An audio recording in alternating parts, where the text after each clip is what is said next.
கருத்து கணிப்புன்னு சொல்லிட்டு தொடர்ந்து வந்து இவங்க தான் சிஎம் வர போறாங்க அப்படின்னு சொல்லிட்டு வீடியோ வந்துட்டு இருக்கு. நாமுமே அந்த வீடியோ பார்த்தோம்.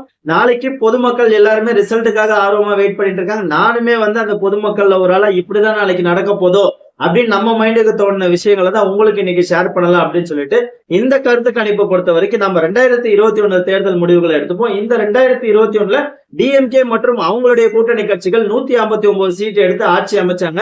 ஏடிஎம்கே மற்றும் அவங்களுடைய கூட்டணிகள் வந்து 75 தொகுதிகள் எடுத்திருந்தாங்க, வின் பண்ணியிருந்தாங்க. நாம் தமிழர் கட்சி வந்து பாத்தீங்கன்னா 6% ஓட்டு எடுத்திருந்தாங்க. இதுதான் 2021 தேர்தல் முடிவுகள். இப்போ இந்த 2026 தேர்தல் களம் வந்து பாத்தீங்கன்னா டோட்டலா மாறிட்டு இருக்கு. ஏன்னா விஜய்னு ஒருத்தர் வந்து உள்ள இறங்கிட்டாரு, மக்கள் மத்தியில வந்து ஒரு பேசும் பொருளா ஆயிட்டாரு.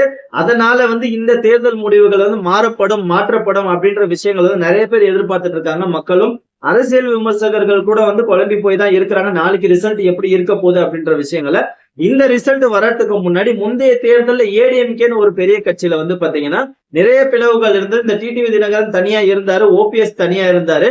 இப்ப வந்து பாத்தீங்கன்னா இந்த டிடிவி தினகரன் வந்து ஏடிஎம்கே கூட வந்துட்டாரு.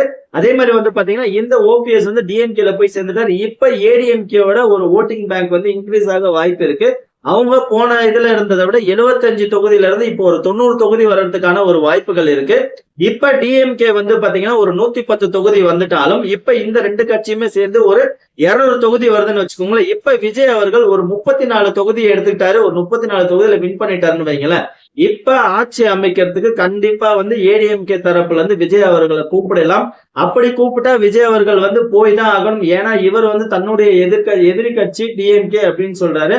அப்போ இவர் வந்து டிஎம்கேவோட உள்ள போய் தான் ஆக வேண்டிய சூழ்நிலை வரும் ஆட்சி அமைக்கிறதுக்காக. அப்போ விஜய் அவர்களுக்கு துணை முதல்வர் போஸ்டிங் கொடுக்கலாம், இல்லைன்னா 2.5 வருஷம் ஆச்சு அப்படின்ற விஷயங்கள் கூட வந்து இவங்களுக்குள்ள ஏதாவது பேசுறதுக்கான வாய்ப்புகள் இருக்கலாம். இப்படிதான் களம் அமைய போகுது அப்படின்னு சொல்லிட்டு பரபரப்பா பேசிட்டு இருக்கிறாங்க. என்னுடைய மைண்ட்லயுமே அப்படிதான் தோணுது.